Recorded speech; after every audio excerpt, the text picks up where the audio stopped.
Mesdames, Messieurs,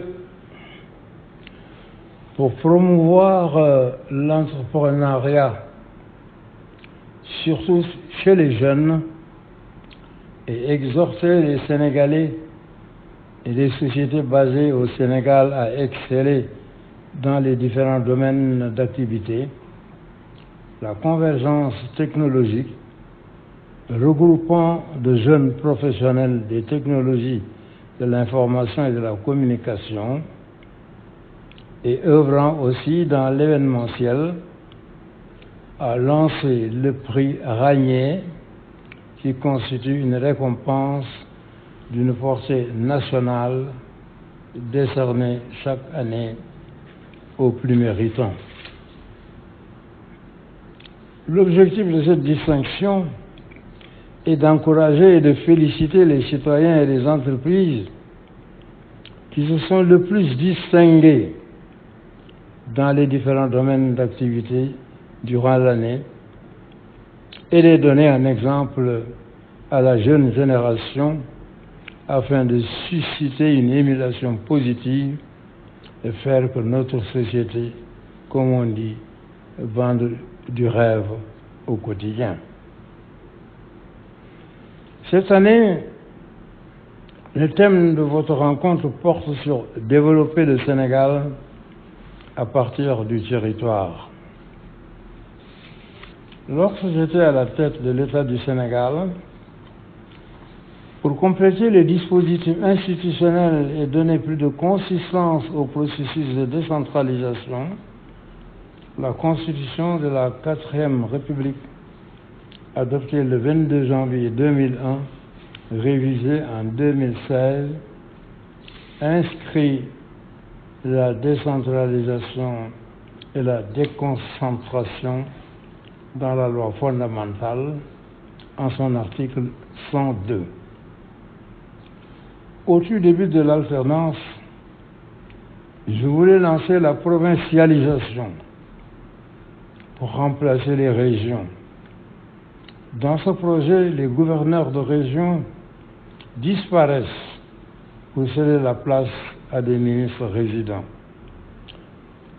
Ces ministres résidents ne siégeront pas au Conseil des ministres, ils géreront des cabinets qui prendront en compte les questions locales. Le Conseil régional cédera la place à l'Assemblée régionale. Ainsi, les régions seront dotées de suffisamment de ressources propres pour travailler et travailleront sur la base d'une planification quinquennale.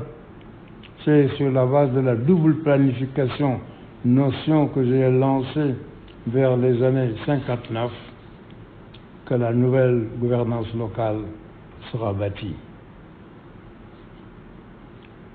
Autant de propositions qui, dans mon entendement, vont dans le sens d'une décentralisation effective répondant aux besoins des populations.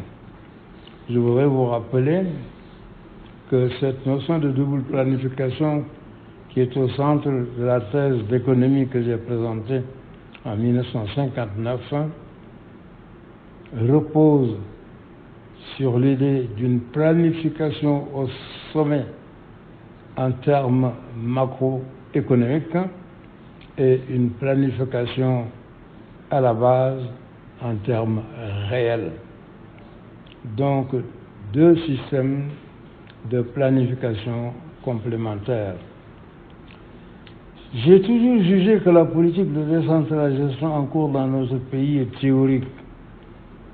À ce sujet, je propose, outre le remplacement des gouverneurs par des ministres résidents, la création d'un ministère de l'administration du territoire et l'avènement d'assemblées régionales qui suppléeront les conseils régionaux. Faute de consensus national, j'ai mis ce projet en veilleuse.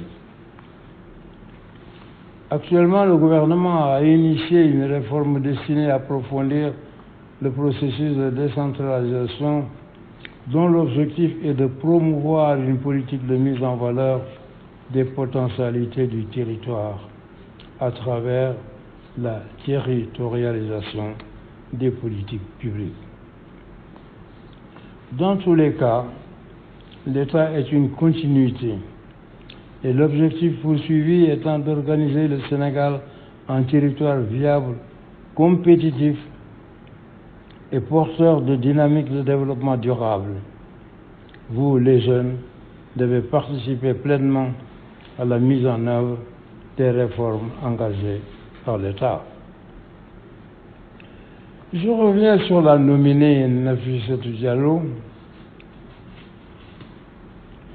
secrétaire national chargé des réseaux sociaux et de la communication du secrétaire général national du Parti démocratique sénégalais. Jeune leader politique, modèle d'engagement et de détermination qui a été de tous les combats au PDS depuis qu'elle y a adhéré en décembre 2011. Nafi Diallo est un modèle de militante. En outre, de tout temps, elle a toujours voté pour que j'accède à la magistrature suprême. Elle me dit souvent qu'elle est wadiste, créant l'ambiguïté, car j'en doute fort, vu son engagement aux côtés de Karim. L'essentiel, c'est qu'elle milite avec ardeur au PDS et s'est beaucoup battue en faveur de la cause de notre candidat injustement écarté lors des élections présidentielles de février 2019. C'est ce qui lui a valu, à n'en pas douter, le terme de karimiste. Peu égard à ce qui précède, je me réjouis donc du fait que le prix Ragné du management politique édition 2020 lui soit décerné. Je suis très honoré de la confiance que vous avez manifestée en votant pour elle. Le choix a été difficile. Elle était une candidate parmi d'autres sur une liste où figuraient certaines personnalités éminentes de la politique. C'est un immense honneur pour tous les PDS et aussi pour moi personnellement que de voir une militante, que dis-je, une disciple engagée telle que Nafi Diallo recevoir cette gratification qui récompense un travail de longue haleine. Elle a parfaitement compris mes propos relatifs à la philosophie du travail. Je voudrais la féliciter chaleureusement et par la même occasion l'offrir un exemple aux jeunes générations qui souhaitent arpenter les couloirs sinueux mais exaltants de la politique qui, faut-il le dire, consiste à bien gérer la cité. Cher Nafi, je forme le vœu que vous puissiez trouver en ce prix une source d'encouragement pour la suite de votre carrière politique.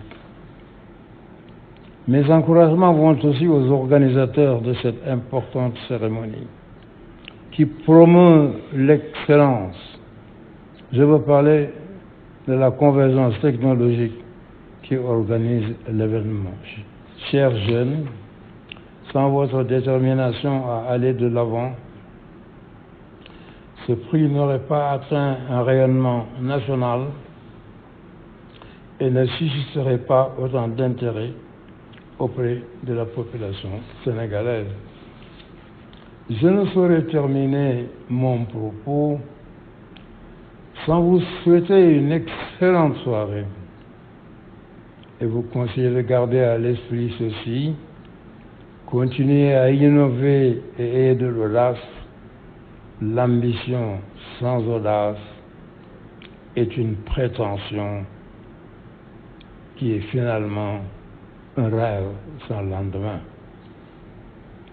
Travailler, beaucoup travailler, encore travailler, toujours travailler, c'est cela qui a valu à Nafissatou Diallo aujourd'hui cette distinction ô combien méritée. L'Afrique sera construite par sa jeunesse.